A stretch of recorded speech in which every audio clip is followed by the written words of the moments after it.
ಕರವೇ ಮುಖಂಡರ ಬಂಧನ ಖಂಡಿಸಿ ಇಂದು ಕೂಡ ಪ್ರತಿಭಟನೆಗಳು ನಡೆಯಲಿದೆ. ರಾಜ್ಯ ಸರ್ಕಾರದ ವಿರುದ್ಧ ಕರವೇ ಕಾರ್ಯಕರ್ತರು ಆಕ್ರೋಶ ಹೊರಹಾಕ್ತಾ ಇದ್ದಾರೆ. ಇಂದು ಬೆಳಗ್ಗೆ 11 ಗಂಟೆಗೆ ಫ್ರೀಡಂ ಪಾರ್ಕ್ನಲ್ಲಿ ಪ್ರತಿಭಟನೆಗೆ ನಿರ್ಧಾರವನ್ನು ತೆಗೆದುಕೊಂಡಿದ್ದಾರೆ. ಹೋರಾಟಗಾರ ಗುರುದೇವ್ ನಾರಾಯಣ ನೇತೃತ್ವದಲ್ಲಿ ಧರಣಿ ಸತ್ಯಾಗ್ರಹ ನಡೆಯುತ್ತೆ. ಕನ್ನಡ ಸಂಘಟನೆಗಳಿಗೆ ರೈತ ಪರ ದಲಿತ ಹೋರಾಟಗಾರರು ಬೆಂಬಲವನ್ನು ಸೂಚಿಸಿದ್ದಾರೆ. ಇತ್ತ ಹೋರಾಟಗಾರರ ಬಂಧನ ಖಂಡಿಸಿ ಪ್ರವೀಣ್ ಶೆಟ್ಟಿ ಕೂಡ ಸಭೆ ಕರೆದಿದ್ದಾರೆ. ಖಂಡನಾ ಸಭೆಯಲ್ಲಿ ಕನ್ನಡ ಹೋರಾಟಗಾರರು ರೈತ ಮುಖಂಡರು ಭಾಗಿಯಾಗಲಿದ್ದಾರೆ. ಈ ಸಭೆಯಲ್ಲಿ ಮುಂದಿನ ಹೋರಾಟದ ರೂಪುರೇಷೆಗಳು ಹೇಗಿರಬೇಕು ಅನ್ನೋದನ್ನು ತೀರ್ಮಾನವನ್ನು ಕೈಗೊಳ್ತಾರೆ ಮುಖಂಡರು. ಈಗಾಗಲೇ ನಾರಾಯಣಗೌಡ ಸೇರಿದಂತೆ ಸುಮಾರು 50 ಜನ ಕಾರ್ಯಕರ್ತರನ್ನು ಅರೆಸ್ಟ್ ಮಾಡಿದ್ದಾರೆ. ಪರಪ್ಪನ ಅಗ್ರಹಾರ ಜೈಲಿಗೆ ಶಿಫ್ಟ್ ಮಾಡಿದ್ದಾರೆ. ನ್ಯಾಯಾಧೀಶರ ಮುಂದೆ ಕೂಡ ಹಾಜರುಪಡಿಸಲಾಯಿತು. 15 ದಿನಗಳ ಕಾಲ ಅವರಿಗೆ ನ್ಯಾಯಾಂಗ ಬಂಧನ ವಿಧಿಸಿದ್ದಾರೆ. ಈಗ ಕನ್ನಡ ಪರ ಹೋರಾಟಗಾರರ ಬಂಧನವನ್ನು ಖಂಡಿಸಿ ಕನ್ನಡ ಹೋರಾಟಗಾರರು ಆಕ್ರೋಶವನ್ನು ವ್ಯಕ್ತಪಡಿಸ್ತಾ ಇದ್ದಾರೆ. ಪ್ರತಿಭಟನೆಗಳು ನಡೀತಾನೆ ಇದೆ ಮೊನ್ನೆಯಿಂದ. ಈಗಾಗಲೇ ಸರ್ಕಾರ ಕೂಡ ನಿನ್ನೆ ಒಂದು ಸಭೆ ಮಾಡಿ ಕಡ್ಡಾಯವಾಗಿ ಕನ್ನಡವನ್ನು 60% ಬಳಸಲೇಬೇಕು ನಾಮಫಲಕಗಳಲ್ಲಿ ಅಂತ ಸುಗ್ರೀವಾಜ್ಞೆ ಹೊರಡಿಸ್ತು. ಈಗ ಆಕ್ರೋಶ ವ್ಯಕ್ತವಾಗ್ತಾ ಇರೋದು ಬಿಡುಗಡೆ ಮಾಡಬೇಕು ಅನ್ನುವಂಥ ಒತ್ತಾಯದ ಮೇರೆಗೆ. ನಾರಾಯಣಗೌಡರನ್ನ ಮತ್ತು ನಮ್ಮ ಕಾರ್ಯಕರ್ತರನ್ನ ನೀವು ಯಾಕೆ ಬಂಧನ ಮಾಡಿದಿರಿ? ನಾವೇನು ಕಲ್ಲು ಹೊಡೆದಿದ್ವಾ, ಬೆಂಕಿ ಹಚ್ಚಿದ್ವಾ, ಯಾರ್ದಾದ್ರೂ ಮನೆಗೆ ನುಗ್ಗಿದ್ವಾ, ಅಮಾಯಕರ ಮೇಲೆ ಹಲ್ಲೆ ಮಾಡಿದ್ವಾ, ದರೋಡೆ ಮಾಡಿದ್ವಾ? ಕನ್ನಡಕ್ಕಾಗಿ ಹೋರಾಟ ಮಾಡಿದ್ವಿ ಅನ್ನುವಂಥದ್ದು ಈಗ ಅವರ ಆಗ್ರಹ ಪ್ರಶ್ನೆ. ಬಟ್ ಈಗ ಕನ್ನಡ ಪರ ಸಂಘಟನೆಗಳಿಗೆ ರೈತ ಸಂಘಟನೆಗಳು ಅಂದರೆ ರೈತ ಪರ ಹೋರಾಟಗಾರರು ದಲಿತ ಸಂಘಟನೆಗಳು ಕೂಡ ಸಾಥನ್ನು ಕೊಟ್ಟಿದ್ದಾವೆ. ಬಟ್ ಈಗ ಕನ್ನಡ ಅಸ್ಮಿತೆ ಅಂತ ಬಂದಾಗ, ಈಗ ಹೇಗೆ ಕಾವೇರಿ ನೀರಿನ ವಿಚಾರ ಬಂದಾಗ ಎಲ್ಲರೂ ಕೈ ಜೋಡಿಸ್ತಾರೋ, ಇಲ್ಲಿ ಕನ್ನಡದ ಅಸ್ಮಿತೆ ವಿಚಾರ ಬಂದಾಗ, ಸಾರ್ವಭೌಮತೆ ನಮ್ಮತನ ಅಂತ ಬಂದಾಗ ಸಹಜವಾಗಿ ಸಂಘಟನೆಗಳು ಬೆಂಬಲವನ್ನು ಕೊಡ್ತವೆ. ಪ್ರವೀಣ್ ಶೆಟ್ಟಿ ಇವತ್ತೊಂದು ಸಭೆಯನ್ನು ಕರೆದಿದ್ದಾರೆ. ಆ ಸಭೆಯಲ್ಲಿ ಮುಂದಿನ ಹೋರಾಟಗಳ ಬಗ್ಗೆ ಚರ್ಚೆ ಆಗುತ್ತೆ. ರೂಪುರೇಷೆಗಳು ಹೇಗಿರಬೇಕು, ಹೋರಾಟದ ವಿಧಾನಗಳು ಹೇಗಿರಬೇಕು ಅಂತ ಫ್ರೀಡಂ ಪಾರ್ಕ್ನಲ್ಲಿ ಧರಣಿ ಕೂಡ ಇವತ್ತು 11 ಗಂಟೆಗೆ ಶುರುವಾಗುತ್ತೆ.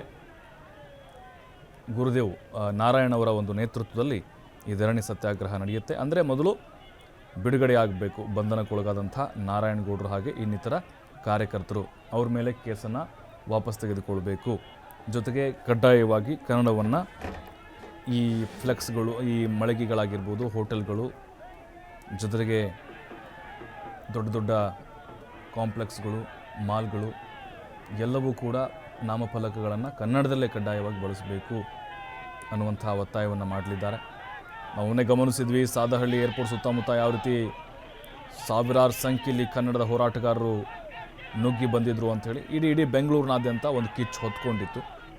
ಬಟ್ ಈಗ ಯಾವಾಗ ಪೊಲೀಸರು ಅವರನ್ನು ಬಂಧಿಸಿ ಈಗ ಜೈಲಿಗೆ ಕಳಿಸಿದ್ರು, ಅದಾದ ಮೇಲೆ ಆಕ್ರೋಶಗಳು ಜಾಸ್ತಿ ಆಗ್ತಾ ಇದೆ. ಪ್ರತಿಭಟನೆಗಳು ಕೂಡ ನಿರಂತರವಾಗಿ ನಡೀತಾ ಇದೆ. ಫ್ರೀಡಂ ಪಾರ್ಕ್ನಲ್ಲಿ ಧರಣಿ ಸತ್ಯಾಗ್ರಹಕ್ಕೆ ಮುಂದಾಗಿದ್ದಾರೆ. ಅಂದರೆ ನಿರಂತರವಾಗಿ ಸತ್ಯಾಗ್ರಹವನ್ನು ಕೂರ್ತಾ ಇದ್ದಾರೆ. ಯಾರಾದರೂ ಒಬ್ಬರು ಸಚಿವರು, ಕನ್ನಡ ಮತ್ತು ಸಂಸ್ಕೃತಿ ಇಲಾಖೆ ಅಥವಾ ಮುಖ್ಯಮಂತ್ರಿಗಳು ನಮ್ಮ ಒಂದು ಮನವಿಗೆ ಅವರು ಸ್ಪಂದಿಸಬೇಕು ಅಂಥೇಳಿ ಈಗಾಗಲೇ ನಿನ್ನೆ ಸರ್ಕಾರ ಕೂಡ ಒಂದು ದೊಡ್ಡ ಒಂದು ಸಭೆ ಮಾಡಿತು. ಸಿದ್ದರಾಮಯ್ಯನವರು ಸಭೆ ಮಾಡಿದ್ರಲ್ವ, ಆ ಸಂದರ್ಭದಲ್ಲಿ ಸುಗ್ರೀವಾಜ್ಞೆ ಮೂಲಕ ಕನ್ನಡವನ್ನು ಕಡ್ಡಾಯ ಅಂದರೆ ನಾಮಫಲಕಗಳಲ್ಲಿ ಎಲ್ಲರೂ ಬಳಸಲೇಬೇಕು ಅಂತ ಆದೇಶವನ್ನು ಮಾಡಿದ್ದಾರೆ. ಹಾಗಾಗಿನೇ ಸರ್ಕಾರ ಕೂಡ ಈಗ ಕನ್ನಡ ಪರ ಹೋರಾಟಗಾರರ ಹೋರಾಟಕ್ಕೆ ಮಣಿದಿದೆ.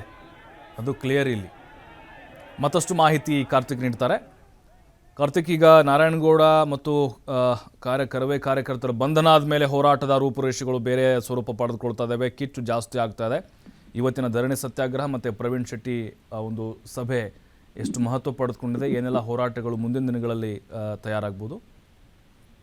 ಖಂಡಿತ ಪ್ರಭು, ಏನು ಕರವೇ ಕಾರ್ಯಕರ್ತರನ್ನ, ಕರವೇ ಮುಖಂಡರಾಗಿರುವಂತ ನಾರಾಯಣಗೌಡರನ್ನ ಬಂಧನ ಏನಾಗಿದೆಯಲ್ಲ, ಈ ಬಂಧನದ ವಿಚಾರವಾಗಿ ಕನ್ನಡದ ಎಲ್ಲಾ ಸಂಘಟನೆಗಳು ಕೂಡ ಈಗ ಬೀದಿಗಿಳಿದು ಹೋರಾಟ ಮಾಡೋದಕ್ಕೆ ಸನ್ನದ್ಧರಾಗಿರುವಂತದ್ದು. ಅದರಲ್ಲೂ ರೈತ ಪರ ಸಂಘಟನೆ ಮತ್ತು ದಲಿತ ಪರ ಸಂಘಟನೆಗಳು ಕೂಡ ಈಗ ಈ ಒಂದು ಹೋರಾಟಕ್ಕೆ ಬೆಂಬಲವನ್ನ ಸೂಚಿಸ್ತಾ ಇದ್ದಾವೆ. ಪ್ರಮುಖವಾಗಿ ಇವತ್ತು ಅಂದ್ರೆ ಕನ್ನಡ ಹೋರಾಟಗಾರರು ಒಂದ್ ಕಡೆ ಫ್ರೀಡಂ ಪಾರ್ಕ್ ಪ್ರತಿಭಟನೆ ಮಾಡುವ ಒಂದ್ ಕಡೆ ಆದ್ರೆ, ಇನ್ನೊಂದ್ ಕಡೆ ಪ್ರವೀಣ್ ಶೆಟ್ಟಿ ಅವರ ನೇತೃತ್ವದಲ್ಲಿ ಒಂದು ಮಹತ್ವದ ಖಂಡನ ಸಭೆಯು ಕೂಡ ಇದೆ. ಅದರಲ್ಲಿ ಸಾಹಿತಿಗಳು ಕೂಡ ಭಾಗಿಯಾಗ್ತಾರೆ ಅಂತ ಹೇಳಲಾಗ್ತಾ ಇದೆ.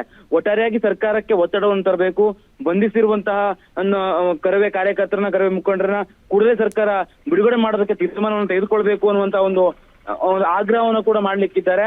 ಅಂದ್ರೆ ಕರವೇ ಕಾರ್ಯಕರ್ತರಿಗೆ ಯಾವ ರೀತಿಯಾಗಿ ಸರ್ಕಾರ ನಡೆಸ್ಕೊಳ್ತಾ ಇದೆ ಅಂತಂದ್ರೆ, ಅಂದ್ರೆ ಈ ಒಂದು ಕರವೇ ಕಾರ್ಯಕರ್ತರನ್ನ ಭಯೋತ್ಪಾದಕರ ರೀತಿಯಾಗಿ ನಡೆಸ್ಕೊಳ್ತಾ ಇದೆ ಅನ್ನುವಂತ ಒಂದು ಆರೋಪವನ್ನ ಮಾಡ್ತಾನೆ ಬರ್ತಾ ಇದ್ದಾರೆ. ಎಲ್ಲ ಬಣಗಳೇನಿತ್ತಲ್ಲ ಕನ್ನಡ ಪರ ಸಂಘಟನೆಗಳು, ಅದೆಲ್ಲವೂ ಕೂಡ ಒಗ್ಗಟ್ಟಾಗಿ ಈಗ ಸರ್ಕಾರದ ವಿರುದ್ಧ ತೊಡೆತಡ್ತಾ ಇರುವಂತದ್ದು ಪ್ರಭು. ಅಂದರೆ ಕಾರ್ತಿಕ್, ಈಗ ಸರ್ಕಾರ ನಿನ್ನೆ ಮುಖ್ಯಮಂತ್ರಿಗಳು ಸಭೆ ಮಾಡಿದರು, ಸುಗ್ರೀವಾಜ್ಞೆ ಮೂಲಕ 60% ಇರಬೇಕು ನಾಮಫಲಕಗಳು ಅಂತ ಹೇಳಿದರು. ಬಟ್ ಸರ್ಕಾರ ಕೂಡ ಒಂದು ಕಡೆ ಹೋರಾಟಗಾರರಿಗೆ ಮಣಿದಿದೆ ಅನ್ನೋದು ಸ್ಪಷ್ಟವಾಗಿಲ್ವಾ ಈಗ?